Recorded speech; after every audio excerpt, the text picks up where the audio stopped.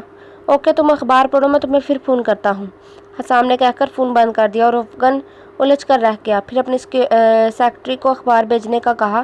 چند سیکنڈ بعد اخبار اس کے سامنے تھا۔ عالیہ کے طلاق کا پڑھ کر وہ ہکا بکا رہ گیا تھا۔ جمال پیرزادہ نے اسے طلاق دے دی تھی کیونکہ جمال پیرزادہ کے دل پر کوئی اور لڑکی چڑھ گئی تھی۔ عالیہ نے احتجاج کیا اور جمال پیرزادہ نے اسے طلاق دے کر فارغ کر دیا۔ افغان اخبار ٹیبل پر رکھ کر چپ چاپ بیٹھ گیا۔ اس کے دل و دماغ میں جکڑ چل رہے تھے۔ اسے حیرت ہو رہی تھی کہ غریب سے گھر میں رہنے والی عالیہ دولت کی لالچ میں کہاں سے کہاں پہنچ گئی۔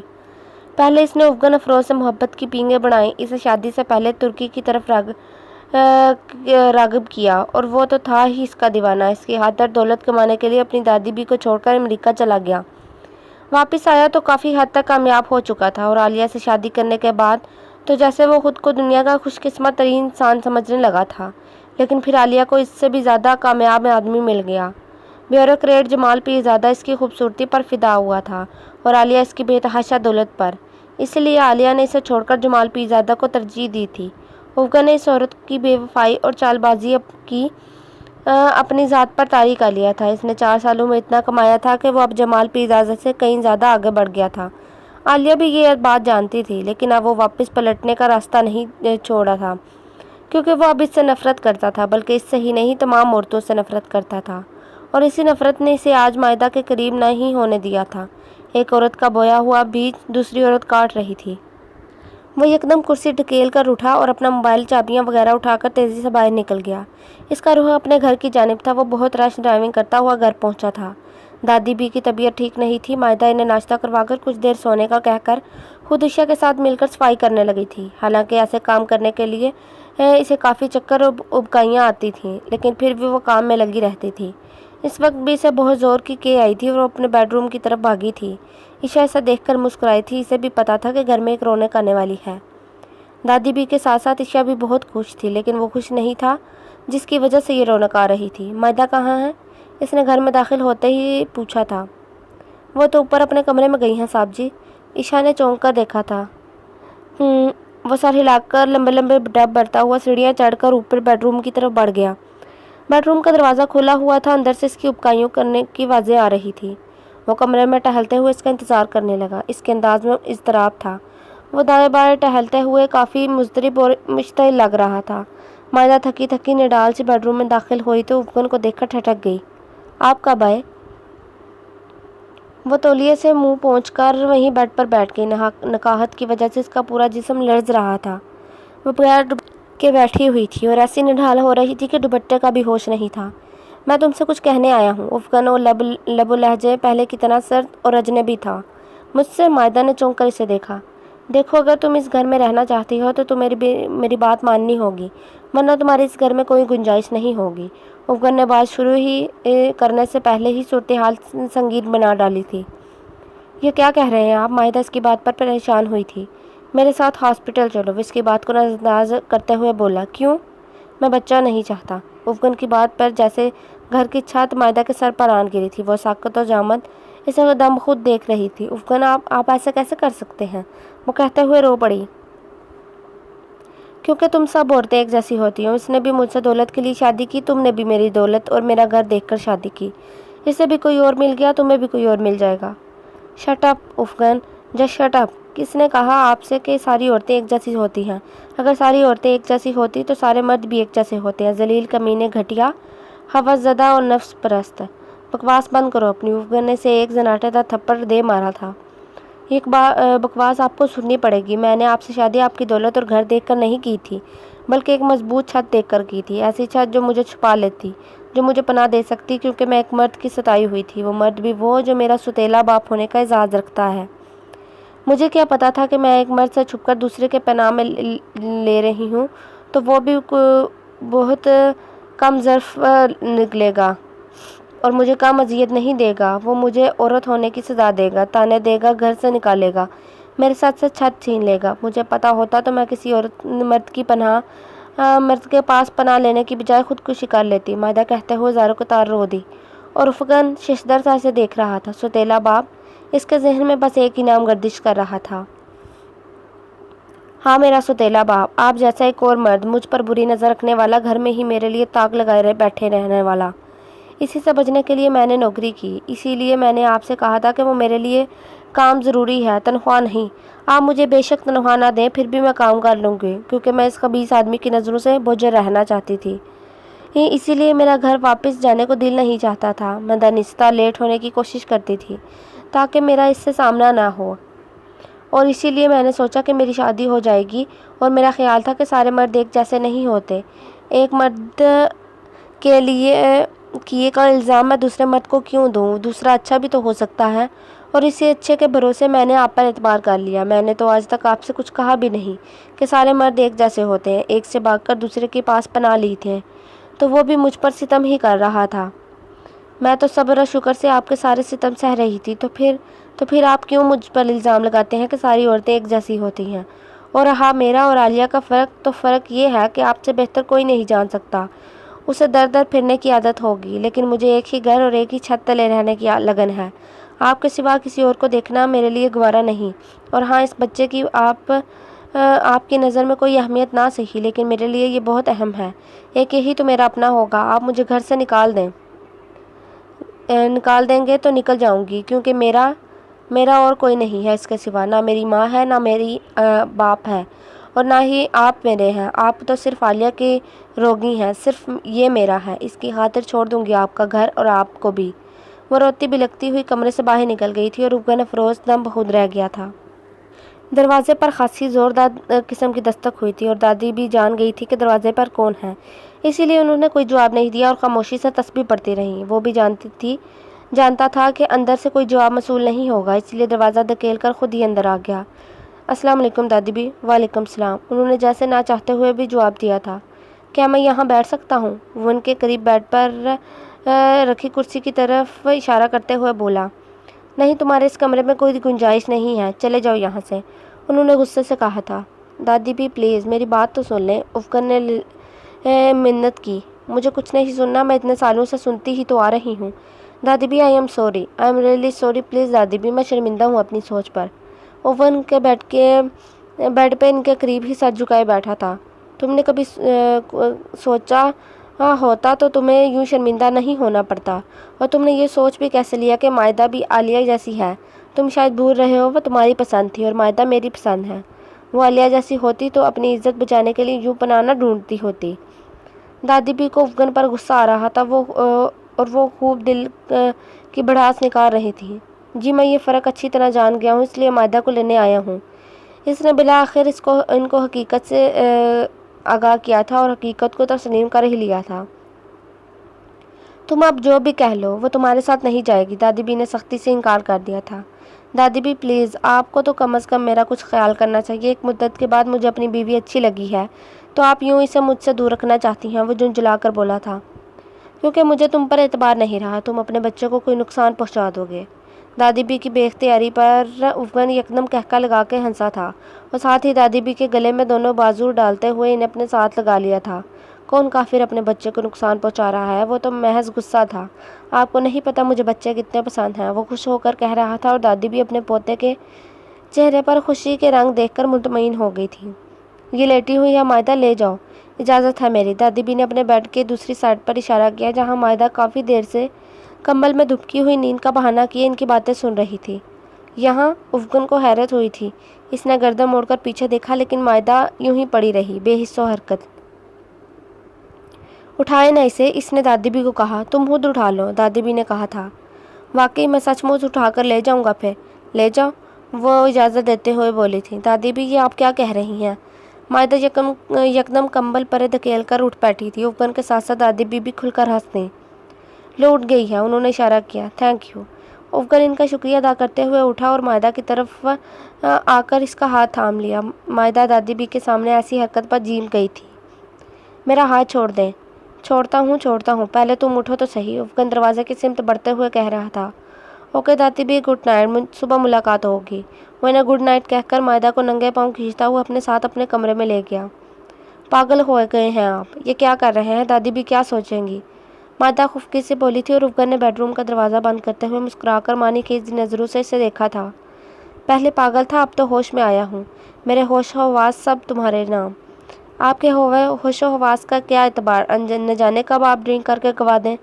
تمہاری قسم اب نہیں کروں گا۔ اس نے کان پکڑے۔ افغان کے جواب پر مائدہ کا دل پرسکون ہوا تھا۔ اور ہاں، تمہارے لیے خوشخبری ہے، آج کے اخبار میں صرف عالیہ کے طلاق کا ہی نہیں بلکہ کچھ اور بھی لکھا تھا۔ کیا لکھا ہوا تھا؟ مائدہ جلدی سے بولی۔ شیخ زمان کو جیل ہو گئی ہے، اس نے اطمینان سے بتایا تھا۔ شیخ زمان کو جیل؟ مائدہ بری طرح چونکی تھی۔ ہاں، اس نے محلے کی کسی لڑکی کو بہانے سے گھر بلا کر اس کے ساتھ زیادتی کرنے کی کوشش کی تھی۔ وہیں تمہاری امی آ گئی اور شور مچا دیا۔ جن کی بیٹی تھی وہ پولیس لے آئے اور شیخ زمان کو جیل بھیج دیا۔ اور خدایا، پھر امی تو کافی غیر محفوظ ہو گئی ہوں گی، اور اگر جیل سے آ گیا تو امی کو نقصان پہنچائے گا۔ مائدہ کو اب حلیمہ بی بی کی فکر ستانے لگی۔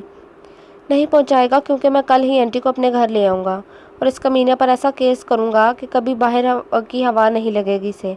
افغان نے جیسے اپنا فیصلہ سنایا تھا اور مائدہ مارے خوشی اور تشکر کے بے ساختہ افغان کے سینے سے لگی تھی۔